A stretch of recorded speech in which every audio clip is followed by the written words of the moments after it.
صلوات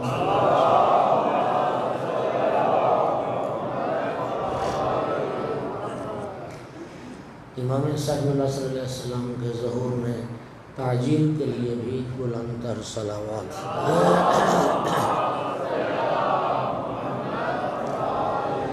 اعوذ باللہ من الشیطان اللعین الرجیم. بسم اللہ الرحمن الرحیم. الحمدللہ رب العالمین والعاقبۃ للمتقین والجنة للمؤمنین والنار للمنافقین. الحمدللہ الذی جعلنا من المتمسکین بولایت علی بن ابی طالب واولادہ المعصومین.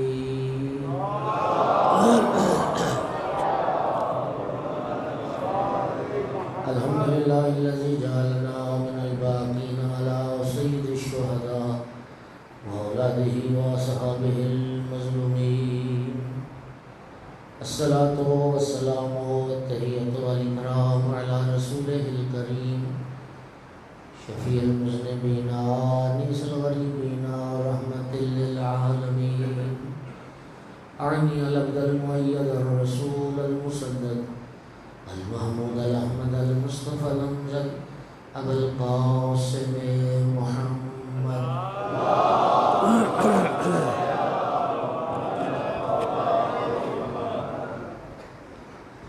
ثم الصلاة والسلام والتحية والإكرام على آله الطيبين الطاهرين المعصومين المنتجبين المنتخبين المظلومين واللعنة الدائمة على أعدائهم الملعونين من يوم عداوتهم إلى قيام يوم الدين وبعد يوم الدين. أما بعد فقال سبحانه وتعالى في كتابه المجيد بسم الله الرحمن الرحيم.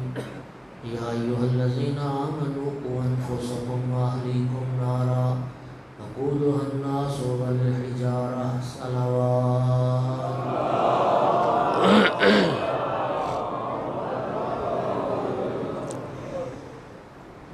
ارشاد پروردگار ایمان والو، اپنے آپ کو اور اپنے اہل و عیال کو جہنم کی آگ سے بچاؤ کہ جس کا ایندھن انسان اور پتھر ہوں گے.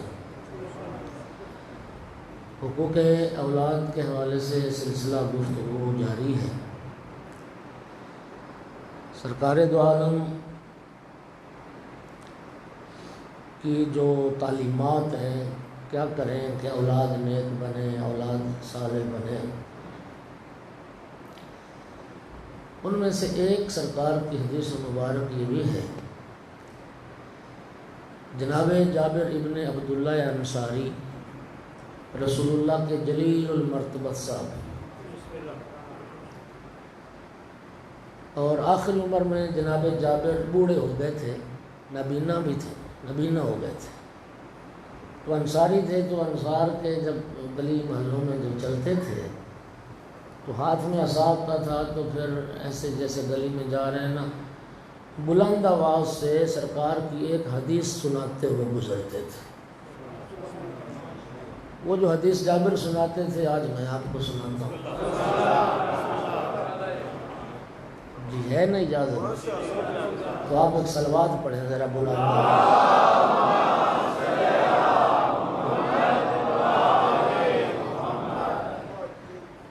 جناب جابر فرماتے تھے کہ یا معشر الانصار، اے میرے انصار بھائیو، اے انصاریو، ادبوا اولادکم علی حب علی بن ابی طالب.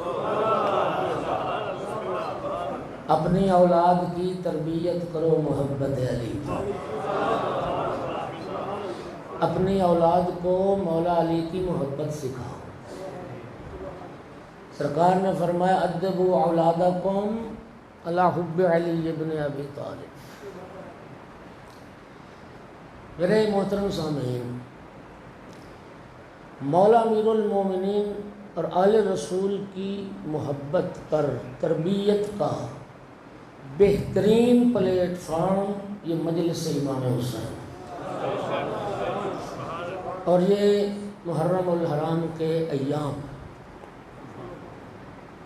اللہ تعالیٰ آپ کو جزائے خیر دے، تنگ نظری اس قدر زیادہ ہو گئی پاکستان کی فضا میں، حالات اتنے ابتر ہیں۔ میں کافی عرصہ ہو گیا ایک یہ جو ٹیبل ٹاک پروگرام آتے ہیں نا ٹی وی پہ، میں سن رہا تھا ایک عالم دین، اہل سنت عالم دین اس پروگرام میں شریک تھے، اور انہوں نے مولا علی علیہ السلام کے مناقب اور فضائل پر کتاب لکھی ہوئی تھی۔ وہ خود اظہار کر رہے تھے کہ اس قدر فضا میں گھٹن ہے اور اس قدر تنگ نظری ہے کہ جو سنی عالم دین مولا علی اور آل رسول کے فضائل بیان کرے، لوگ اس کو کہتے ہیں یہ تو شیعہ ہو گیا۔ لوگ شیعت کا ٹھپا لگنے سے خود کو بچاتے ہیں۔ میں تو چاہوں گا میں ایک جملہ کہنے لگا کہ لوگ ہمیں شیعہ نہ کہیں، شیعہ کے لیبل سے بچنے کے لیے پھر انہیں معاویہ کے فضائل پڑھنے پڑتے ہیں۔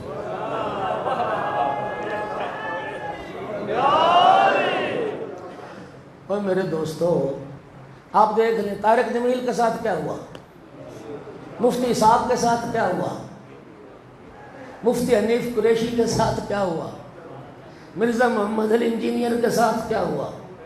یعنی اتنی گھٹن ہے کہ جس نے پیغمبر کی آل کے اہل بیت کے فضائل پڑھے وہ تو ہو گیا شیعہ۔ بولیے ذرا بھائی جان، آپ کا دعویٰ ہے کہ آپ اہل سنت ہیں، ہم بھی اہل سنت ہیں۔ سنت یعنی سنت سے مراد کس کی سنت؟ رسول اللہ کی سنت۔ بولو، رسول اللہ کی سنت کی پیروی ہر اس فرد پر واجب ہے جو پڑھتا ہے محمد رسول اللہ۔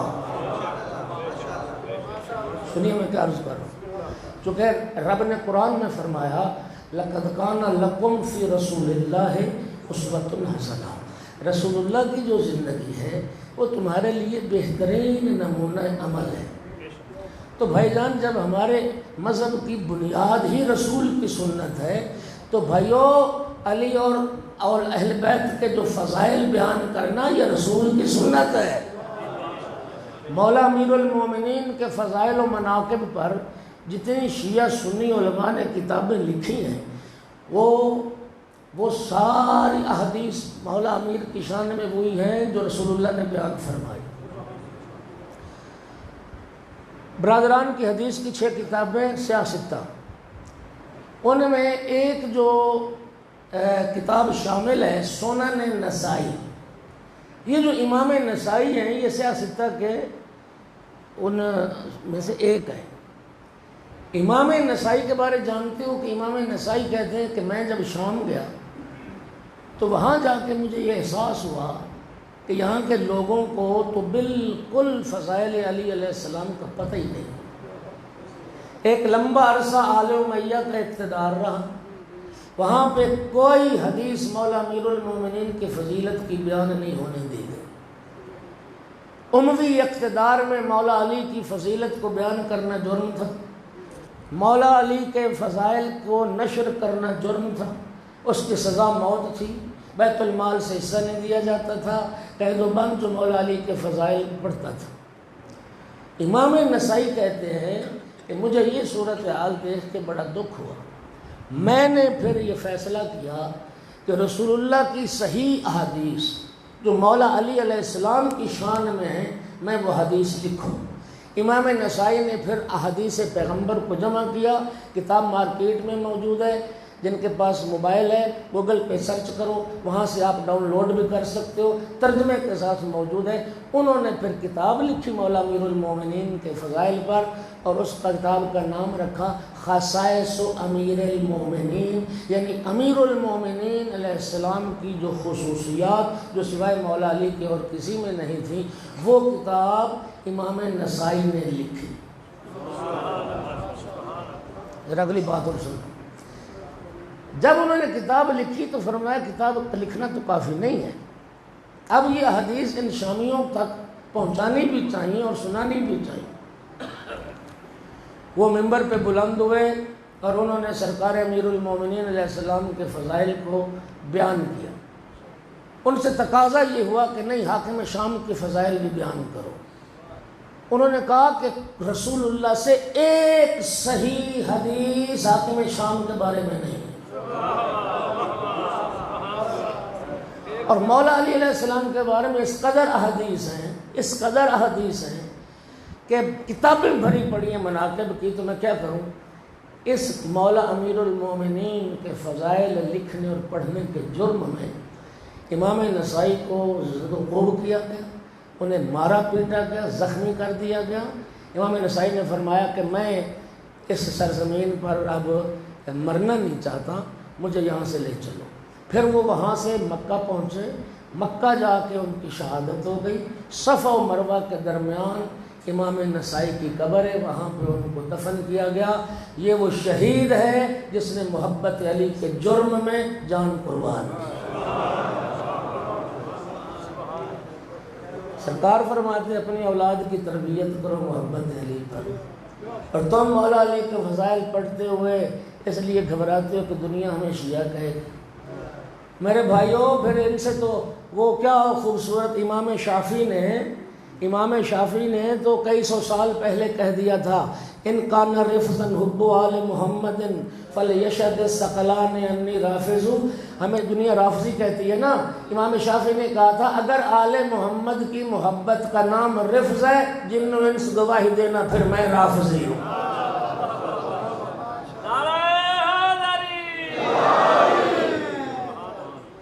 سرکار کی حدیث ہے کوئی بندہ مومن نہیں ہو سکتا جب تک، سرکار کی جملہ سننا، مجھے اپنی جان سے، اپنے مال سے، اپنے ماں باپ سے، اپنے بیوی بچوں سے، اہل و عیال سے زیادہ محبوب نہ سمجھے۔ توجہ ہو گئی؟ سرکار نے فرمایا میری محبت ایمان ہے، جب تک مجھے اپنے عزیز و اقارب سے، خاندان سے، بیوی بچوں سے زیادہ محبوب نہیں سمجھو گے تو تم مومن نہیں ہو۔ کسی نے عرض کی صحابی رسول نے، یا رسول اللہ آپ اپنی محبت کی پھر کوئی نشانی تو بتا دیں، ہمیں یہ اطمینان ہو جائے کہ ہم واقعاً آپ کے محب ہیں۔ یا رسول اللہ اپنی محبت کی کوئی نشانی؟ امیر المومنین تشریف فرما تھے، سرکار دو عالم نے اپنا ہاتھ مولا علی کے کندھے پر رکھ کے فرمایا میری محبت کی نشانی یہ ہے۔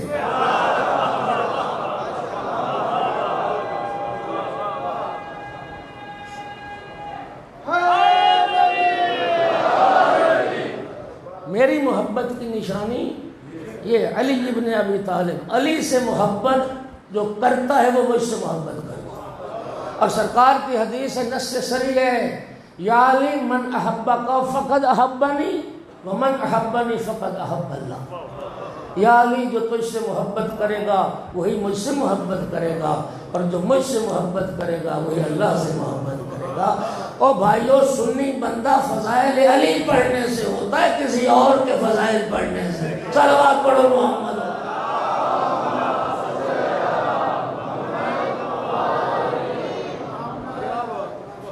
یعنی کتنی عجیب بات ہے یار، ہم اپنے سنی ہونے کا ثبوت دیتے اہل رسول کے فضائل پڑھ کے، ہم اپنے سنی ہونے کا ثبوت دیتے مولا علی کے فضائل پڑھ کے۔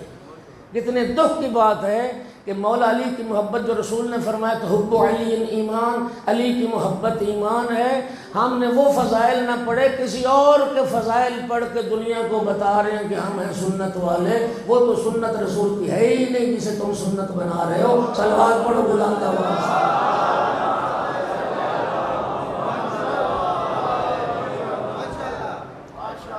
اگر سرکار کی یہ حدیث موجود نہ ہو تو میں مجرم ہوں۔ یا علی کاذب من زعم انہ یحبنی ویبغضک، یا علی جھوٹ بولتا ہے وہ شخص،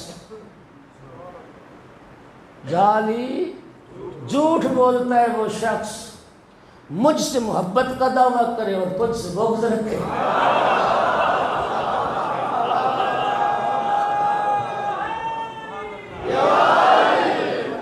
جھوٹا ہے وہ شخص مجھ سے محبت کا دعویٰ کرے، رسول سے محبت کا دعویٰ کرو اور جو رسول کا حصہ ہیں ان سے انسان بغض رکھے تو وہ مسلمان۔ اہل سنت بھائیوں، میں نے بار بار کہا آپ ہمارے آنکھوں کا نور ہیں، اللہ آپ کو سلام۔ آپ مولا حسین کے مہمان ہیں، آپ رسول کے بیٹے کی صف عذاب میں ہیں۔ یقین کرو فضا اتنی تلخ ہے، شیعوں سے ناراض نہ ہوا کرو۔ میں ایک دیکھیں، میری قبر میں کسی ذاکر نے جواب دہ نہیں ہونا، تیری قبر میں بھی کسی مفتی ملا نے جواب دہ نہیں ہونا۔ آخرت کی ساری منزلیں بندے نے خود طے کرنی، قبر بھی اکیلے طے ہونی ہے، حشر تک، محشر کے برپا ہونے تک، اور قیامت کے دن بھی ہر بندہ صرف اپنا ذمہ دار ہے، کوئی کسی کا بوجھ اٹھانے والا نہیں ہے۔ کسی کی دنیا کے لیے آخرت برباد نہ کرو، کسی کی دنیا کے لیے اپنی آخرت برباد نہ کرو۔ اگر مولا علی سے محبت کرنے والا شیعہ ہے تو مجھے بتائیے اللہ مولا علی سے محبت کرتا ہے یا نہیں؟ اللہ کا رسول مولا علی سے محبت کرتا ہے یا نہیں؟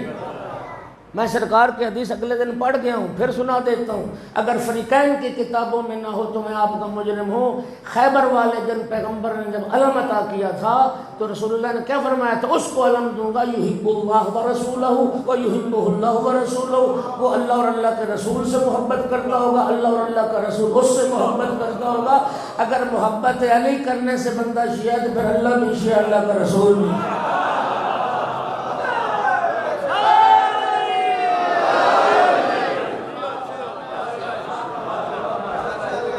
اللہ بھی مولا علی سے محبت کرتا اور اللہ کا رسول بھی مولا علی سے محبت کرتا ہے۔ شیعوں کے شکر گزار ہو جو جملہ کہنا چاہتا تھا، خدا کی قسم کھا کے کہتا ہوں، اگر یہ شیعیان آل رسول نہ ہوتے، مسلمانوں کو تو پتہ ہی کوئی نہیں تھا کہ اہل بیت ہوتے کون ہیں۔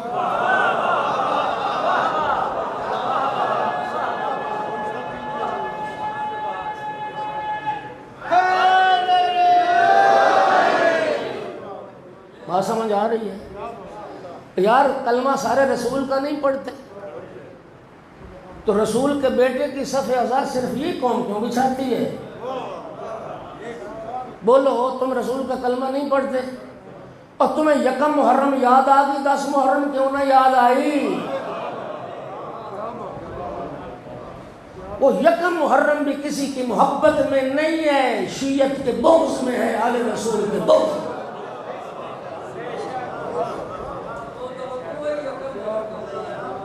نہیں وہ تو الگ بات ہے نا، چلو ان کی مان بھی لیں کہ جیسے وہ کہتے ہیں کہ یکم محرم کا وقوع ہے، جی عجیب بات ہے، اللہ جانتا ہے جب بھی قوم شیعہ کا کوئی تہوار ہوگا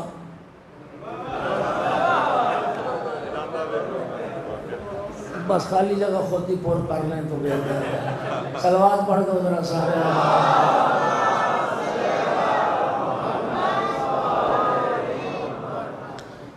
سنو، ہم ہیں اہل سنت، ہم ہیں رسول کی سنت پر عمل کرنے والے۔ خدا کی قسم کائنات کا کوئی شیعہ صحابہ کرام سے بغض نہیں رکھتا، تو صحابہ سے بغض رکھے وہ مسلمان نہیں، وہ شیعہ نہیں۔ صحابہ کے جوتے کی خاک ہماری آنکھوں کا سرما، صحابہ کی جوتیاں ہمارے سروں کے تاج، لیکن سورہ منافقون میں جن منافقوں پہ اللہ نے لعنت کی ہے،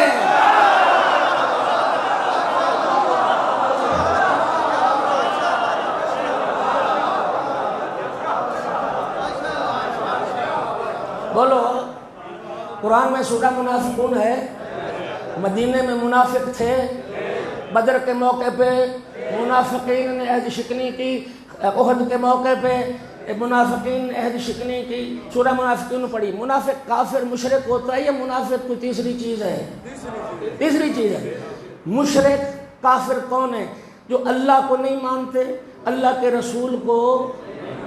منافق کون ہوتا ہے؟ جو کلمہ پڑھتے ہیں لیکن ظاہراً مسلمان ہیں، اندر سے کافر ہیں۔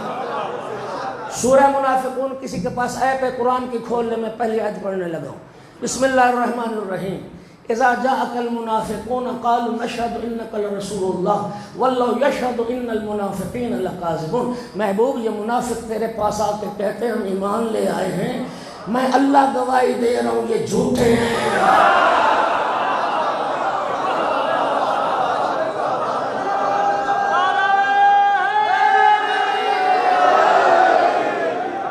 واللہ یشہد ان المنافقین لکاذبون. اللہ گواہی دیتا ہے کہ منافق کاذب ہیں. اور اسی قرآن میں رب فرماتا لعنت اللہ علی الکاذبین، جھوٹوں پر ہے اللہ کی لعنت. یار اتنا دل تنگ تو نہ بنو، جس پر خدا نے لعنت کی ہو اس پر تو لعنت کرنے کی اجازت دے دو.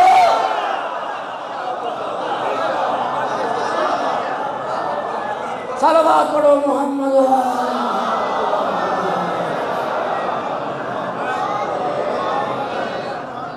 پھر بھی صلوات پڑھ دو محمد والا.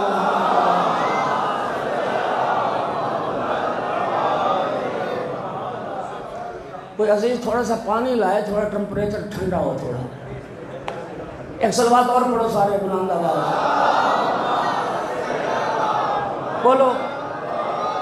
رب نے قرآن میں منافقین کا ذکر کیا.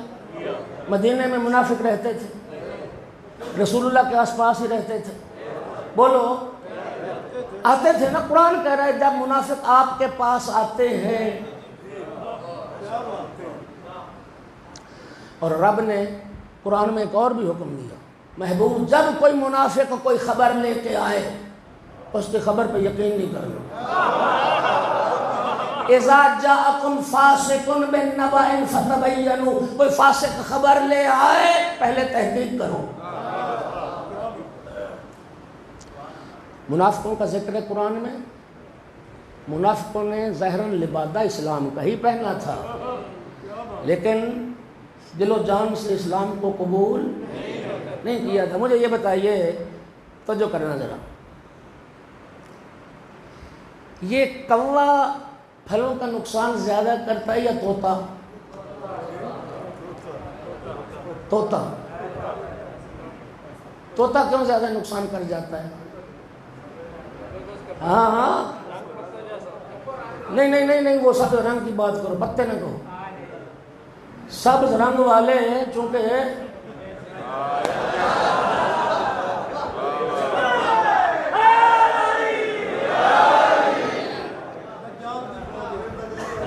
پتوں کا رنگ بھی سبز ہوتا ہے اور اس کا بھی سبز ہوتا ہے. تو وہ جب بیٹھا ہوتا ہے پتوں میں تو دکھائی نہیں دیتا. اس وقت پتہ چلتا ہے جب پھل کو کاٹ کے زمین میں پھینک دیتا ہے، پھر پتہ چلتا ہے کہ منافق تک پہنچ گیا. طوطا زیادہ نقصان. میرے بھائی جان سنو، منافق اسلام کو نقصان پہنچا ہی نہیں سکتے تھے جب تک وہ اسلام کا لبادہ نہ پہنتے. انہوں نے لبادہ اسلام کا پہنا اور اندر ان کے کفر موجود تھا، وہ منافق تھے. توجہ چاہوں گا، وہ تھے منافق. قرآن کہتا ہے منافق ہیں کاذب، منافقوں پر ہے اللہ کی لعنت. اب سرکار کی ایک حدیث سن لو. آقا نے فرمایا من تعصم ان یلعن من لعنہ اللہ فعلیہ لعنت اللہ. رسول اللہ نے فرمایا جس پر اللہ نے لعنت کی ہو اس پر لعنت کرنے کو جو گناہ سمجھے اس پر بھی اللہ کی لعنت.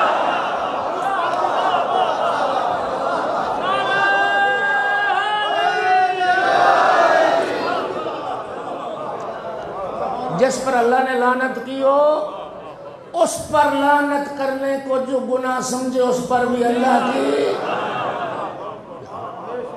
تمہیں کس نے کہا ہم صحابہ کا احترام نہیں کرتے؟ ہماری اس دن احترام کر کے تو کوئی بتائے. جنہوں نے علم اٹھائے ہوئے 4-5 ناموں کے علاوہ انہیں کوئی نام نہیں آتا.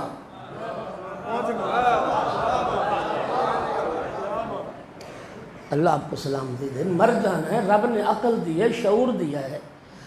رسول اللہ نے فرمایا، یہ حدیث موجود ہے، زیر کسا لے کے نبی کریم نے 4 تن مولا علی، بی بی پاک، جناب حسنین کریم، اللہم ہؤلاء اہل بیت،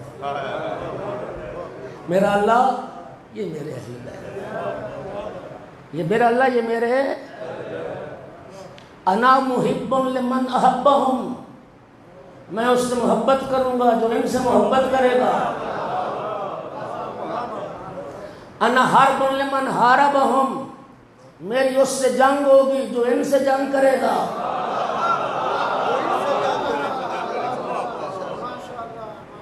میری اس سے جنگ ہوگی جو ان سے جنگ کرے گا۔ انا سلم لمن سالمہم، میری اسی سے سلو جس سے ان کی سلو۔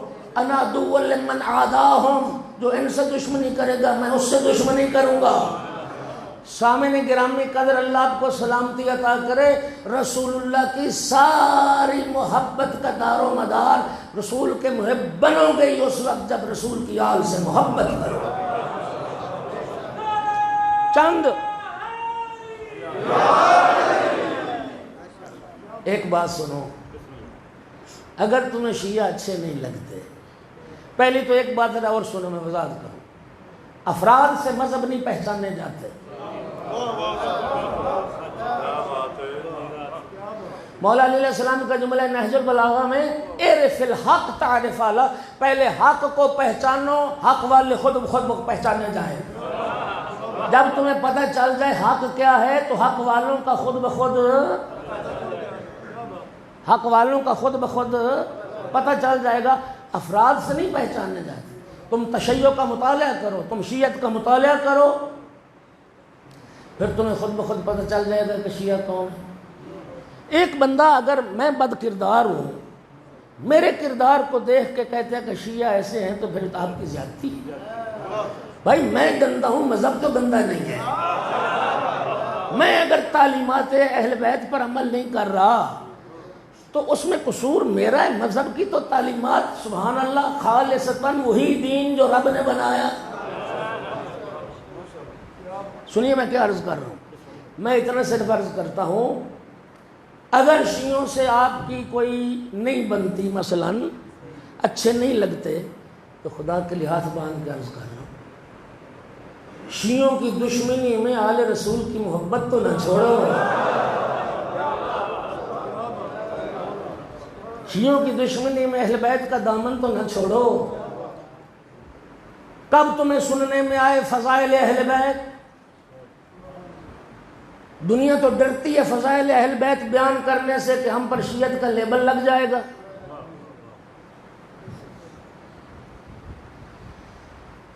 اللہ اکبر، چند چیزیں ایسی ہیں جن میں رسول کے ساتھ رسول کی آل کو رب نے شریک بنایا ہے۔ طہارت، پہلی چیز کیا ہے؟ جس رب کریم نے اپنے محبوب کی طہارتوں کو اور پاکیزگی کو بیان کیا، اسی رب کریم نے رسول کی اہل بیت کی طہارت کی گواہی بھی قرآن میں دی ہے۔ بولو یار، انما یرید اللہ لیذھب عنکم الرجس اہل البیت ویطہرکم تطہیرا۔ میں لفظوں کا ذمہ دار ہوں، کوئی تفسیر اہل سنت کی اٹھا کے دیکھ لیں، کوئی ایک تفسیر دکھا دیں جنہوں نے اہل بیت کے زمرے میں مولا علی سیدہ طاہرہ حسنین کریمین کو ذکر نہ کیا ہوگا یہ رسول کے اہل بیت۔ اہل بیت میں اگلا اضافہ چھوڑو، لیکن یہ تو اہل بیت میں ہے نا، جتنے سید الانبیاء طیب و طاہر، اتنا ہی رسول کی آل کو رب نے پاک و پاکیزہ بنایا۔ طہارت میں رسول اللہ کے ساتھ شریک، محبت میں رسول اللہ کے ساتھ شریک۔ جس رب کریم نے مصطفیٰ کی محبت و مودت کو مسلمانوں پر واجب قرار دیا، اسی اللہ نے رسول کی اطرت اور اہل بیت کی محبت کو بھی واجب قرار دیا۔ قرآن کی آیت ہے قُلْ لَا أَسْأَلُكُمْ عَلَيْهِ أَجْرًا إِلَّا الْمَوَدَّةَ فِي الْقُرْبَى، کوئی کار رسالت پر تم سے اجر نہیں چاہتا، صرف قرابت داروں کی محبت چاہتا ہوں۔ جناب ابو سعید خدری صحابی رسول اور جناب جابر ابن عبداللہ انصاری صحابی رسول، ان دونوں نے یہ پوچھا یا رسول اللہ من قرابتک الذین وجبت علینا مودتہم، یا رسول اللہ آپ کے وہ قریبی کون سے ہیں جن کی مودت ہم پر واجب کی گئی؟ اللہ کے رسول نے فرمایا ہم علی و فاطمہ والحسن والحسین۔ طہارت میں بھی شریک، محبت میں بھی، تیسری چیز جس میں اطرت پیغمبر کے ساتھ شریک ہے وہ درود پاک ہے۔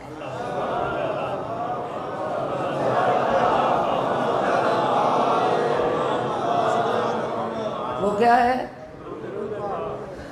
ان اللہ وملائکتہ یصلون علی النبی یا ایھا الذین آمنوا صلوا علیہ وسلموا تسلیما۔ پڑھو صلوات سارے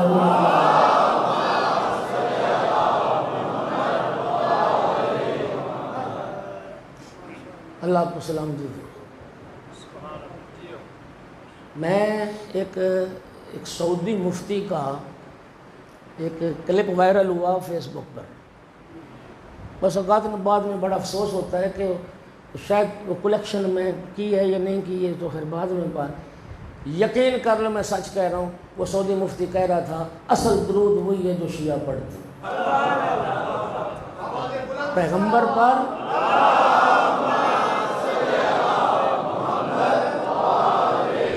پیغمبر کی ذات پر اور پیغمبر کی آل پر۔ جب یہ آیت نازل ہوئی تھی پوچھا تھا لوگوں نے یا رسول اللہ ہم درود کیسے پڑھیں؟ اللہ نے جو حکم دیا تم بھی درود پڑھو، تو فرمایا ایسے پڑھو اللہم صلی علی محمد و آل محمد پڑھو، اور ایک دفعہ پھر یاد کرو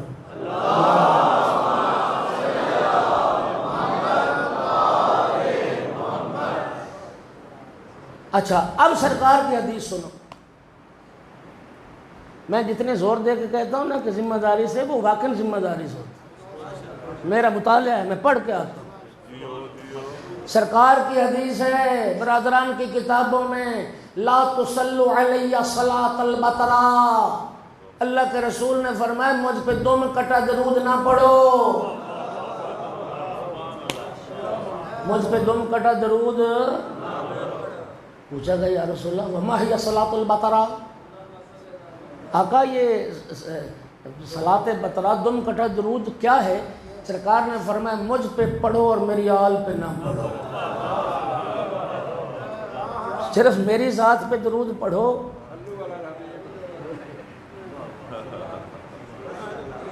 صرف میری ذات پہ پڑھو اور میری آل پر نہ پڑھو، وہ دم کٹا درود ہے، رب دم کٹا درود قبول نہیں کرے گا۔ اچھا اب ہم کیا کریں کہ لوگوں نے درود بھی تین طرح کا بنایا ہوا ہے، تین طرح کا میں ثابت کرتا ہوں۔ ایک درود ہے جو نماز میں وہ اور ہے، ایک درود ایسا پڑھتے ہیں جو صرف سرکار کی ذات پر پڑھتے ہیں، صلو علی الحبیب، صلو علی الحبیب و آل حبیب۔ اچھا کچھ درود کیا پڑھتے ہیں، آل پر بھی پڑھتے ہیں، اس کے آگے دو واو بھی لگاتے ہیں، لا محمد و آل و۔ اچھا ٹھیک ہو گیا، ٹھیک ہو گیا۔ اچھا سنو سنو اب میری بات سنو، یہ جو دونوں درود ہیں، ایک صرف سرکار کی ذات پر درود ہے، آپ دیکھیں گے حتیٰ جو مضامین شائع ہوتے ہیں، جو کتابیں چھپتی ہیں، ان میں بھی صرف سرکار پر لکھتے ہیں درود، صلی اللہ علیہ وسلم، آلہ کو نکال دیا ہوگا، سرکار کے نام کے ساتھ لکھا ہوگا صلی اللہ علیہ وسلم، آلہ ہی نہیں لکھا ہوگا۔ یہ صلاۃ بترا ہے، یہ دم کٹا درود ہے، یعنی صرف پیغمبر کی ذات پر آل پر نہیں۔ سنو دوسری طرف اس میں اضافہ ہے، وہ آلہ و اصحاب ازواج سارا ہے۔ ایک درود وہ ہے جو نماز میں، اگر دونوں درود باقی بھی صحیح ہیں جو نماز کے علاوہ ہیں تو پھر جرت کرنا وہ دونوں درود نماز میں پڑھ کے تو دکھا۔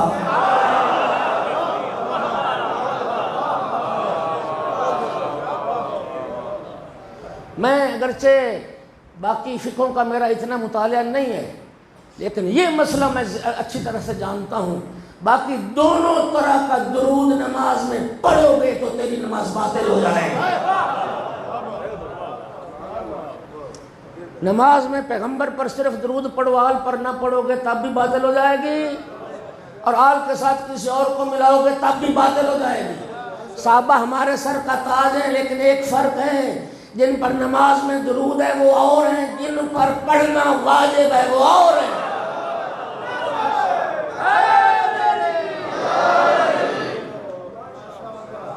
ایمان سے بتائیں، صحابی بھی اگر آل پر درود نہ پڑھے نماز میں تو صحابی کی نماز بھی نہیں ہے۔ بھائی جان کوئی ضد ہے، اللہ نے عقل دی، سوچو، جن پہ رب کا درود ہے انہی پہ درود ہے، میرے تیرے اضافے کرنے سے یا کمی کرنے سے کمی نہیں ہوتی۔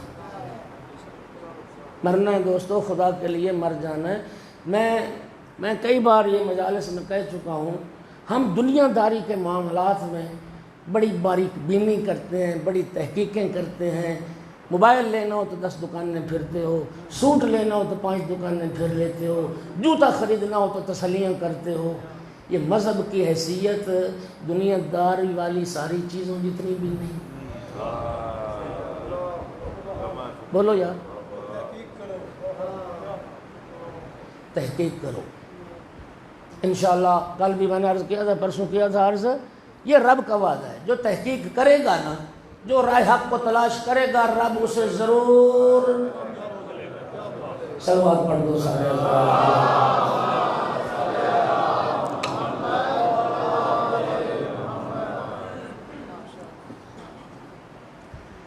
اور تربیت اولاد محمد و آل محمد کی محبت پر کرنے کا مجلس عزا اور ایام عاشورہ بہترین پلیٹ فارم۔ یقین کیجئے الحمدللہ ہماری مجلسیں نہ تو کسی کی اذیت کے لیے ہیں، کلمہ حق کہنے کا، اپنے عقیدے کو بیان کرنے کا حق ہر کسی کو ہے۔ خدا کی قسم ہم خوش ہوتے ہیں جب ہمارے بھائی آپ تشریف لائیں، میں قسم کھا کے کہہ رہا ہوں،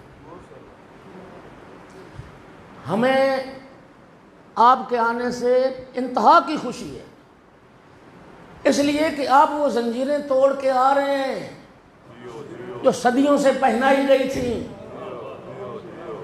آپ نے اس ظالمانہ سوچ کے خلاف بغاوت کی ہے جو سوچ مسلط کی گئی تھی، شیعوں کے قریب نہ جانا، شیعوں کی مجلسوں میں نہ جانا، اور اس سے روکنے کے لیے کیا کیا فتوے دیے مفتیوں نے۔ اسے روکنے کے لیے ہاں نکاح والا فتویٰ یہاں آپ کے چنوٹ میں، یہ سال پہلے کی بات ہے، پورے میڈیا پہ وائرل ہوئی تھی کہ ایک شیعہ کے جنازے میں اہل سنت بھائی چلے گئے اور وہاں کے مولوی نے فتویٰ دیا جس نے شیعہ کا جنازہ پڑھا سب کے نکاح باطل ہو۔ تو جنازے میں جا کے دعائی مانگی تھی نا، یار انصاف تو کرو تھوڑا۔ شیعہ کی مجلس میں جانا کیا ہوتا ہے؟ مجلس میں نکاح ختم ہوتا ہے 2 چیزوں سے، بیوی کا شوہر مر جائے، عدت گزر گئی، نکاح ختم ہو، یا شوہر طلاق دے دے اپنے شرعی موازین کے مطابق تو طلاق دینے سے نکاح ختم۔ اب ایمان سے بتاؤ، مجلس حسین میں آ کے بندہ مرتا ہے؟ یہاں سے حیات ملتی ہے، یہاں سے زندگی ملتی ہے، یہاں سے فکر ملتی ہے جی۔ اور یہاں سے تم طلاق کا صیغہ پڑھتے ہو یہاں بیٹھ کے، نکاح ٹوٹتا نہیں ہے، نکاح پکا ہوتا ہے۔ نکاح ذوالجناح کو دیکھو تو وہ ہمارا تو نہیں جملہ، وہ غالباً ہمارے کسی مناظر کا جملہ تھا، کہتے ذوالجناح دیکھو گے نہیں۔ یہ سارے اصل میں بہانے تھے، خدا کی قسم یہ بہانے تھے کہ کلمہ حق ان لوگوں تک پہنچے ہی نہیں۔ انہیں اگر شعور آ گیا تو ہماری دال روٹی کہاں سے چلے گی؟ یہ جاہل رہیں، یہ کنویں کے مینڈک بن کے رہیں، نہ ان کی فکر نہ سوچ، اور جیسے چلائیں ہم ان کو ہنکائیں، یہ ہماری آواز پہ لبیک ہیں، بس اس لیے روکا گیا۔ ورنہ کیا مطلب کہ مجلس میں جانے سے نکاح ٹوٹتا ہے؟ تو فلم دیکھے نکاح نہیں ٹوٹتا، تو گانا سنے نکاح نہیں ٹوٹتا، تو ننگی عورتیں دیکھے نکاح نہیں ٹوٹتا، جو کچھ دیکھے نہیں ٹوٹتا. ہاں جی، وہ ہمارے مناظر کا جملہ ہے، خالی ننگا گھوڑا دیکھو نہیں ٹوٹتا، ہمارے گھوڑے پہ تو کپڑے ڈالے ہوئے ہیں. صلوات پڑھو، صلوات.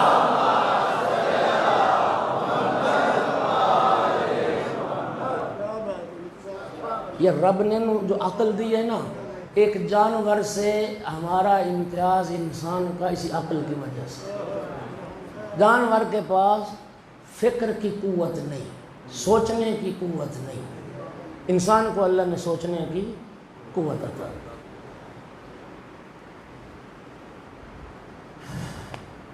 اولاد کا حق کل میں بیان کر رہا تھا، وہ ہے قرآن پاک کی تعلیم. یار سوچو تو صحیح کہ رسول کا بیٹا، رسول اللہ کا بیٹا، صرف یہ قوم کیوں عزاداری مناتی ہے؟ تو اپنے گھر میں مولا حسین کا ذکر کیوں نہیں کرتا؟ نہ تو کرتا ہے نہ کر سکتا ہے. تیرا رسول سے کوئی تعلق نہیں. ہم نے قیامت کے دن رسول کی شفاعت کو حاصل نہیں کرنا. ہمیں رسول اللہ کی شفاعت کی امید نہیں ہے. میں ذمہ داری سے حدیث پڑھ رہا ہوں، کوئی بندہ امت پیغمبر کی شفاعت کے بغیر جنت جا ہی نہیں سکتا. کسی مسلمان کے پاس نہ اتنا عمل صالح ہے، نہ اس کی اتنی حیثیت ہے کہ یہ کہے کہ میرا اللہ مجھے میرے عمل کی بنیاد پہ جنت بھیج دے. یہ جو جنت ہے یہ رب کا تفضلی معاملہ ہے. تفسیر صافی میں حدیث ہے، کوئی نبی بھی یہ نہیں کہے گا کہ میرا اللہ جنت میرا حق ہے. رب اپنے فضل سے بھیجے گا، اور سرکار کی امت جو جنت جائے گی وہ سرکار کی شفاعت کے نتیجے میں ہوگا. جس کے نانا کی شفاعت کے امیدوار ہیں. ہاں جی، کتنا پیار کرتے تھے رسول اللہ مولا حسین سے. یہ بات دنیا میں طے ہے، کسی کا بیٹا مر جائے نا، کسی کا بیٹا، آپ جاتے ہو اس بیٹے کے باپ کے پاس تعزیت کے لیے، یقین کیجئے اس باپ کے دل میں آپ کی بڑی قدر ہوتی ہے، آپ کا بڑا احترام ہوتا ہے. یہ میرا پیارا ہے، میرے بیٹے کا غم، اظہار غم کے لیے آئے، افسوس کرنے کے لیے. کیا رسول کا گھرانہ اجڑ گیا.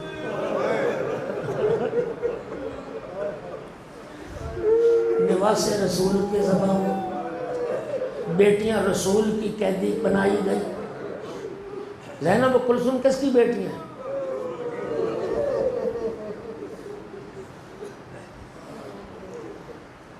قرآن پڑھو. قرآن کہتا ہے اما الیتیم فلا تقہر. قرآن کہتا ہے یتیم پر ظلم نہ کرو، یتیم پر قہر نہ کرو.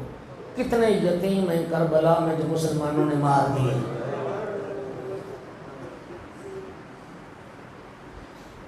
چار بیٹے امام حسن مجتبیٰ کے کربلا میں شریک ہیں.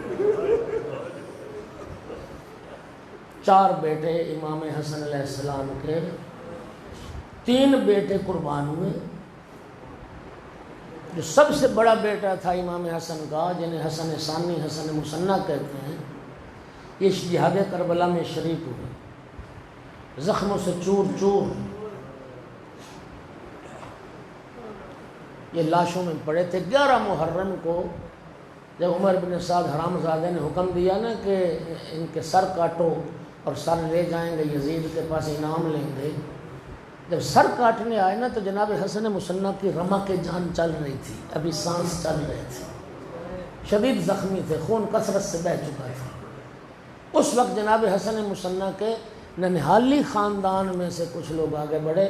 ابن سعد، ہم تجھے یہ کام نہیں کرنے دیں گے، اب ہم حسن کا سر نہیں کاٹ لیں. زخمی حالت میں جناب حسن مثنیٰ کو کوفہ پہنچایا گیا. وہاں پہ پھر ان کے زخموں کو سیا گیا، علاج معالجہ کیا گیا، اور ان کی پھر جان بچ گئی. اور پھر انہی سے امام حسن کی نسل چلی. 3 بیٹے امام حسن کے کربلا میں شہید ہوئے. ایک 11 سال کا ہے عبداللہ ابن حسن، ایک 12 سال کا ہے احمد ابن حسن، ایک 13 سال کا ہے قاسم ابن حسن. سن 50 ہجری میں مولا حسن علیہ السلام کی شہادت ہوئی. 61 ہجری میں کربلا میں یہ واقعہ رونما ہوا جہاں شہید ہوئے. تو اب سوچیں کہ امام حسن کی شہادت کے وقت ایک بیٹی کی عمر 1 سال تھی، ایک کی 2 سال، ایک کی 3 سال. مولا حسین علیہ السلام نے اپنے بھائی کی شہادت کے بعد امام حسن کو بچوں کی طرح پالا. مولا حسین کو بھائی حسن کے بیٹے اپنے بیٹوں سے بھی زیادہ پیارے تھے. شریعت کا حکم ہے، اسلام کا دستور ہے، یتیم کے سامنے اپنے بچے سے بھی پیار نہ کرو. کوئی یتیم اگر دیکھ رہا ہو نا، یتیم کے سامنے اپنے بچے سے بھی پیار نہ. اللہ جانتا ہے، سرکار کی حدیث ہے، اللہ کا عرش کانپ جاتا ہے جب کوئی بچے پہ ظلم کرتا ہے. عبداللہ ابن حسن امام حسن کے سب سے چھوٹے فرزند تھے. سارے بھائی جب شہید ہو گئے نا، اور آخر میں مظلوم کربلا جب ودا کر کے مقتل روانہ ہونے لگے، عبداللہ کا ہاتھ پکڑ کے بہن زینب کے حوالے کیا اور فرمایا، بہن میرے بھائی حسن کی نشانی، میرے بھائی حسن کی نشانی ہے، اس کی حفاظت کرو. اور جب مظلوم کربلا نرغہ اعداء میں گھر گئے اور ایک شقی تلوار لے کے بڑھا، اور میری آقا زادی یہ جو روایت سنتی ہو نا، تلہ زینبیہ سے بی بی دیکھ رہی تھی عبداللہ کا ہاتھ تھاما ہوا تھا. جب شقی بڑھے نا امام حسین کی طرف، یہ اپنی پھوپھی سے ہاتھ چھڑا کے دوڑ کے بھاگ کے مولا مظلوم کربلا کی طرف. ظالم تلوار بلند کر چکا تھا. اس شہزادے نے کہا، یبن الخبیثہ اتقتلو امی، اے خبیث ماں کا بیٹا، تو میرے چچا کو قتل کرے گا؟ یوں دونوں بازو مولا حسین پر جو آگے پھیلا دیا. اس بے حیا نے حیا نہیں کیا، تلوار ماری، دونوں بازو کٹ کے مولا حسین. یہ امام حسن کا وہ بیٹا ہے جس کی شہادت مولا حسین کی گود میں ہوئی. جب بازو کٹ گئے نا، سنیے جملہ، بازو کٹ گئے، کریم کربلا نے بھتیجے کو گود میں بٹھایا، گود میں بٹھایا. عزادارو، اس وقت ایک ملعون نے تیر مارا جو شہزادہ عبداللہ کو لگا ہے. امام حسین کی گود میں شہزادہ علی اصغر نے بھی باپ کے ہاتھوں پہ جان دی، امام حسن کے اس بیٹے نے بھی مولا حسین کے ہاتھوں میں جان دی. آج جس شہید کربلا کا آپ کو ماتم کرنا ہے، عزادارو یاد رکھو اہل سنت بھائی، رونے کا تعلق مذہب سے نہیں ہوتا، احساسات سے ہوتا ہے. کتنے دکھ کی بات ہے، لوگ فلمیں دیکھ کے رو پڑتے ہیں، لوگ ڈرامے دیکھ کے بھی رو پڑتے ہیں، لوگ دنیا میں ظلم کی داستانیں سن کے پڑھ کے رو پڑتے ہیں. کتنے دکھ کی بات ہے، وہ رونا بدعت نہ ہو اور رسول کے بیٹے کو رونا بدعت نہ. کیا خوبصورت جملہ علامہ علی نقی نے فرمایا تھا. وہ فرماتے تھے، ہم نہ روتے حسین کو اگر انہیں رونے دیا گیا ہوتا جن کا حق تھا رونے کا. امام حسین کو رونے والوں کی کمی تو نہیں تھی. زینب و کلثوم جیسی بہنیں موجود تھیں، فاطمہ و سکینہ جیسی بیٹیاں موجود تھیں، سید سجاد جیسا بیٹا موجود تھا. یہ رسول اللہ کی حدیث ہے. امام حسین کی ولادت ہوئی، یہ سارے اہل سنت منابع میں حدیث موجود. جب مولا حسین پیدا ہوئے اس وقت آقا نے اٹھایا ہوا تھا مولا حسین کو، اور جناب جبرائیل نے جب مبارکبادی دی آگے، ساتھ ہی یہ خبر دی کہ اللہ یہ خبر دے رہا ہے آپ کا یہ حسین ایک دن کربلا میں بھوکا پیاسا تھا. رسول اللہ نے رونا شروع. شہید کی حیات مانوی حیات ہے، لیکن ابھی تو حسین اپنے جسم و بدن کے ساتھ رسول کی گود میں زندہ ہیں اور رسول اللہ رو رہے ہیں. رویا اس شخص پر نہیں جاتا، ان پر جو ٹوٹنے والے پہاڑ ہیں مصائب کے، انہیں یاد کر کے رویا جاتا۔ میرے بھائیوں، رونے کا احساسات سے تعلق ہوتا ہے۔ سرکار کی حدیث ہے کہ وہ آنکھ قیامت کے دن نہیں روئے گی کہ دنیا میں میرے حسین کو۔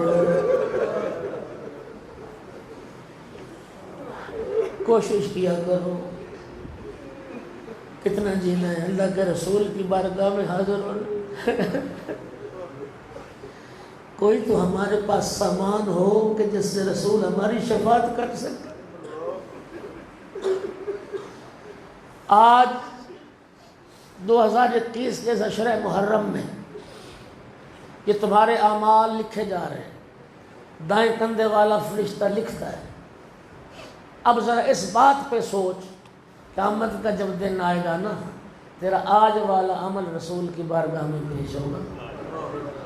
میرے بیٹے حسین کی صف عذاب پہ آیا تھا، میرے بیٹے حسین کی صف عذاب پہ بیٹھ گیا صبح۔ عاشور کی شب مظلوم کربلا اصحاب کے ساتھ خیموں میں تشریف فرمائیں، شہیدوں کی فہرست مرتب ہو رہی۔ شہزادہ قاسم نے پوچھا، چچا جان کیا کل کے شہیدوں میں میرا نام بھی ہے؟ آقا نے جواب دینے سے پہلے فرمایا، یا بنیا کیف الموت عندک، قاسم بیٹا تو موت کو کیا سمجھتی ہو؟ جواب سنیے شہزادے کا، یا اما احلا من العسل، چچا جان میں موت کو شہد سے بھی زیادہ میٹھا سمجھتا۔ اب آقا نے جواب دیا، قاسم بیٹا کل کے شہیدوں میں تیرا نام بھی ہے، تیرے چھوٹے بھائی علی اصغر کا نام۔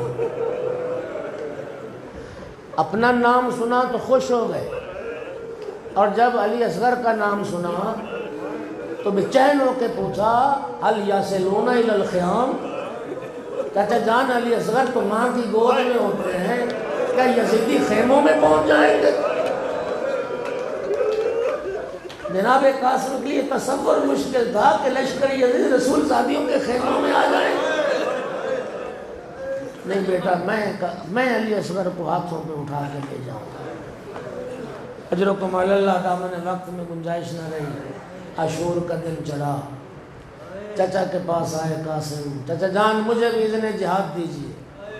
فرمایا تو میرے مسموم اور شہید بھائی کی نشانی ہے، میں تمہیں کیسے موت کی طرف روانہ کروں؟ خیمے میں آ کے اداس بیٹھے پریشان، اچانک خیال آیا کہ وقت شہادت میرے بابا نے میرے بازو پہ ایک تعویذ باندھا تھا، اور بابا نے فرمایا تھا قاسم زندگی میں جب کوئی مشکل مرحلہ آ جائے اس تعویذ کو کھول لینا، تیری مشکل آسان ہو جائے۔ شہزادے نے تعویذ کھولا، وہ تعویذ کیا تھا؟ امام حسن کا خط تھا امام حسین کے نام۔ تو خط لے کے چچا کے پاس آئے، امام حسین نے بھائی کی تحریر کو دیکھا، بوسے دی آنکھوں سے لگی۔ خط میں لکھا تھا، میرا حسین بھائی میں کربلا میں نہ ہوں گا، میری طرف سے میرے قاسم کی قربانی قبول کر۔ عزادارو یہ معتبر روایت ہے۔ خط کے بعد مظلوم نے قاسم کے گلے میں ماہیں ڈال، جناب قاسم نے چچا کے گلے میں ماہیں ڈال دی۔ اتنا روئے چچا بھتیجا، روایت کے لفظ فغشی علیہما، روتے روتے دونوں بے ہوش ہو گئے۔ مولا حسین بھی جناب قاسم غشی سے افاقہ ہوا۔ 13 سال کا بچہ، ذرا عالم تصور میں جاؤ، 13 سال کا بچہ کتنا ہوتا؟ 28 رجب کو چلے تھے مدینہ سے، ماں کے ساتھ محمل میں بیٹھ کے آئے تھے۔ سر پہ کوئی خود پورا نہیں آتا، بدن پر کوئی زرہ پوری نہیں آتا۔ گھوڑے پہ بٹھایا گیا تو پاؤں رکابوں تک نہیں پہنچتا، گھوڑے کی رکابیں کاٹ کے چھوٹی کی گئی۔ مولا مظلوم کربلا نے شہزادے کو تیار کیا، ایک پیراہن اس کا گریبان چاک کیا، یہاں سے گریبان چاک کیا، ایک امامہ باندھا، 2 تحت الحنک بنائے اس نے، اپنے ہاتھوں سے اٹھا کے، یہ حلیہ ہوتا تھا یتیموں کا، مولا نے یہ حلیہ بنائے، شاید کوئی یتیم حسن سمجھ کے رہے۔ اپنے ہاتھوں سے اٹھا کے میرے آقا نے شہزادے کو گھوڑے پہ بٹھایا اور ایک جملہ فرمایا، یا بنیا تمشی برجلک الی الموت، قاسم بیٹا اپنے پاؤں سے چل کے موت کی طرف جا رہا۔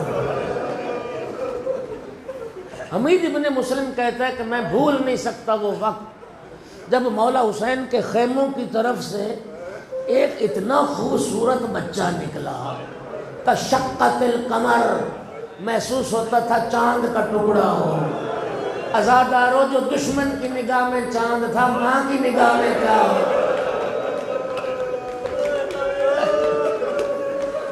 اجرکم علی اللہ۔ شہزادے نے جنگ کی ہے، ازرق ملعون کو 4 بیٹوں سمیت واصل جہنم کیا شہزادے نے، دامن وقت میں گنجائش نہ رہی۔ حمید کہتا ہے اتنا اطمینان تھا اس بچے کا کہ لشکر یزید کے درمیان کھڑا ہو کے اس کے پاؤں، جو بایاں پاؤں تھا نا، اس میں جو جوتا تھا اس کا تسمہ ٹوٹا ہوا تھا۔ اتنا اطمینان، اتنی بہادری کہ دشمن کے درمیان کھڑے ہو کے گھوڑے کی زین پہ جھک کے اپنے جوتے کا تسمہ باندھنے کی کوشش کی ہے۔ اس وقت ایک شقی نے سر پہ تلوار ماری ہے اور شہزادہ پھر سنبھل نہیں سکا۔ جب گھوڑے سے گرے ہیں نا، تصویر حسن گھوڑے سے گرے، ایک جملہ فرمایا، یا اما ہوا درکنی، چچا میری مدد کو پہنچے۔ شکاری باز کی طرح امام حسین قاسم کی طرف لپکے، لیکن گھوڑے قاسم پہ دوڑ چکے تھے، زندہ قاسم پہ۔ آوازیں آ رہی تھی، آئے چچا میں پامال ہو گیا، آئے چچا میں پامال ہو گیا۔ مظلوم نے جنگ کر کے لوگوں کو ہٹایا، قاسم کے سر کو اٹھا کے زانوں پہ رکھا، رو کے فرمایا، قاسم بیٹا تیرے چچا کے لیے بڑا دشوار ہے، تو مدد کے لیے بلائے، تیرا چچا تیری مدد کر۔ اجرکم علی اللہ۔ 13 سال کا بچہ، گھوڑے جسم پر دوڑ جائیں، بند سے جدا ہو چکا۔ مظلوم نے بھتیجے کی لاش کو اٹھایا، قاسم کا سینہ اپنے سینے سے لگایا، روایتیں کہتی قدم زمین کربلا پر خط کرے سے خیمے میں لا کے قاسم کی لاش کو رکھا۔ پہلے جس شہید کا لاشا آتا تھا اس کی ماں کو بلاتے تھے، قاسم کی لاش لائے، فرمایا میری بہن زینب کو بلاؤ، نائبۃ الزہرا کو بلاؤ۔ اجرکم علی اللہ۔ قاسم کا لاشا بیویوں نے ماتم شروع کیا۔ جناب ام فروہ نے پوچھا، آقا کیا میرے بیٹے نے وفا نہیں کی؟ ام فروہ تیرے بیٹے نے تو وفا کا رنگ بھی بدل دیا۔ اجرکم علی اللہ۔ جناب علی اکبر کی شہادت پہلی شہادت تھی، ایک طرف لاشا علی اکبر کا، ایک طرف لاشا قاسم کا، درمیان میں بیٹھا غریب کربلا، ایک ہاتھ جناب علی اکبر کی لاش پر، ایک قاسم کی لاش پر، رخ کیا آسمان کی طرف، واہ غربتا، میرا اللہ حسین غریب ہو گیا، میرا اکبر بھی مارا گیا، میرا قاسم بھی۔